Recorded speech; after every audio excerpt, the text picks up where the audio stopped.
Hello दोस्तों। तो आज हम लोग बात करने वाले हैं द 48 लॉज ऑफ पावर के बुक के एक ऐसे लेसन के बारे में जो कि आपको बताता है कि आज की लाइफ में, आज की दुनिया में अगर आपको सरवाइव करना है तो आपको लोगों की परख होनी बहुत ज़रूरी है। और द 48 लॉज ऑफ पावर के बुक के 14th लेसन में ये रॉबर्ट ग्रीन सर ने बताया है। उन्होंने इस चैप्टर का टाइटल रखा है pose as a friend and work as a spy, जिसका मतलब ये है कि आपको दोस्त की तरह दिखना तो है, दिखते रहो, लेकिन वर्क एज अ स्पाई, जासूस की तरह काम करो।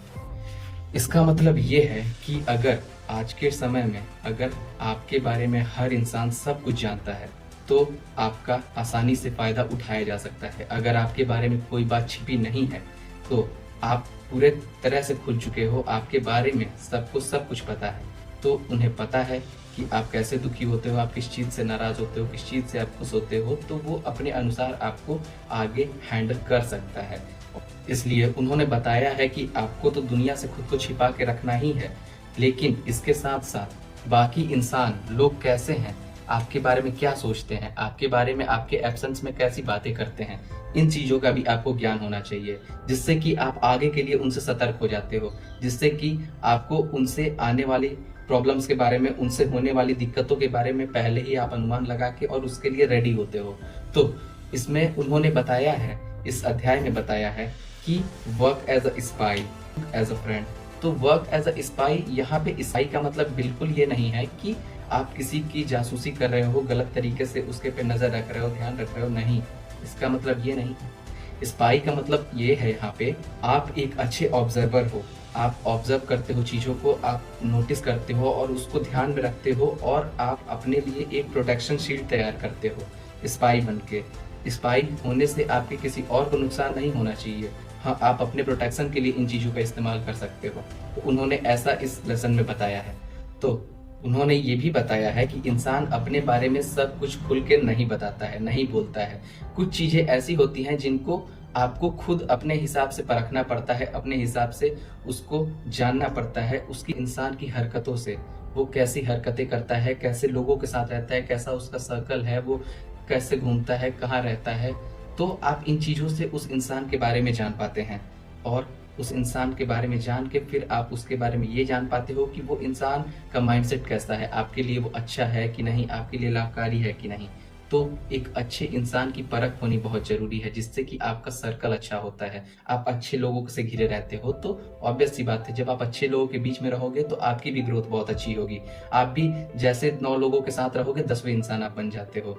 Identifying a good man is an art, तो ये एक कला है। तो आप इस कला को सीखने में खुद बहुत चीज़ें सीख जाते हो, जैसे कि लोगों से बात करना, लोगों के दिमाग को समझना, लोगों के फेस एक्सप्रेशन को समझ पाना।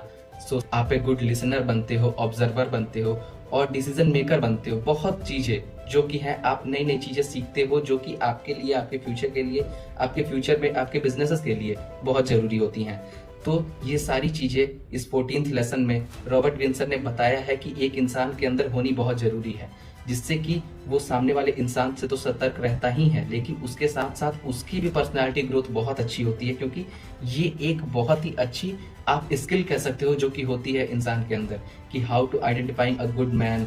आपके कैसे सर्कल हैं, आपके कैसे दोस्त हैं, आपके कैसे आसपास के लोग हैं, आप जिम में जाते हो, आप कहीं जाते हो तो वहाँ पे इन्वायरमेंट कैसा है। तो इन्वायरमेंट को आप पहचानिए, अगर वो इन्वायरमेंट सही नहीं है तो उसे तत्काल छोड़ने की कोशिश करनी चाहिए। आप इंसान को ऐसे भी नहीं परख सकते कि वो हर बात आपसे बता ही दे। कुछ ऐसे इंसान भी होते हैं जो कि बोलते बहुत कम हैं। तो इंसान के शब्दों से ज़्यादा आपको उसके व्यवहार पे, उसकी हरकतों पे ध्यान रख के और फिर उसको परखना चाहिए। और ऐसे लोग जो होते हैं वो बहुत ही माहिर होते हैं हर मामलों में, वो ज़्यादा बोलना नहीं पसंद करते। तो आपको ऐसे लोगों से आपको खुद को घेरना चाहिए। तो ऐसा नहीं होता कि जो इंसान बहुत कम बोलता है उसे कुछ नहीं आता। नेवर जज a book by its cover. तो वो क्या है, आपको ये जानने के लिए बहुत डीप तरीके से उसको ऑब्जर्व करना पड़ेगा। चाहे आप कोई बिजनेस करने वाले हो, उसके लिए आप अपने पार्टनर का चुनाव कर रहे हो, चाहे एक इन्वेस्टर का चुनाव कर रहे हो जो आपके कंपनी में, आपके बिजनेसेस में इन्वेस्ट करेगा, किसी भी चीज़ों के लिए, तो आपको इंसान जानना आना चाहिए, जिससे कि आपके पास बस ऐसे ही लोग होंगे जिसकी आपको ज़रूरत है, उनको आपकी ज़रूरत है, आप दोनों मिल के बहुत कुछ कर सकते हो। लेकिन ऐसे लोग जो कि कई मामलों में गलत हैं, जिनके पास कोई क्रिएटिविटी नहीं है, नेगेटिव माइंड है, नेगेटिव थॉट्स हैं, वो आपको बहुत पीछे ले जाते हैं। तो ऐसे लोगों से बचने की कोशिश करनी चाहिए। तो बचने के लिए सबसे पहले आपको ऐसे लोगों की परख होनी चाहिए। तो इसी चीज को रॉबर्ट ग्रीन सर ने इस 14th लेसन में बताया है, जिसे 10 पेज के इस लेसन को मैंने 5-6 मिनट की वीडियो में कवर करने की कोशिश की है। यहाँ तक हो पाया है सरल शब्दों में, और ज़्यादा से ज़्यादा चीज़ें इस चैप्टर की आपको डिलीवर करने की कोशिश की है और मैंने डिलीवर किया है। आपको वीडियो कैसा लगा please comment below, and bye bye, take care. अब मिलते हैं अगले वीडियो में नए टॉपिक के साथ। तब तक के लिए बाय।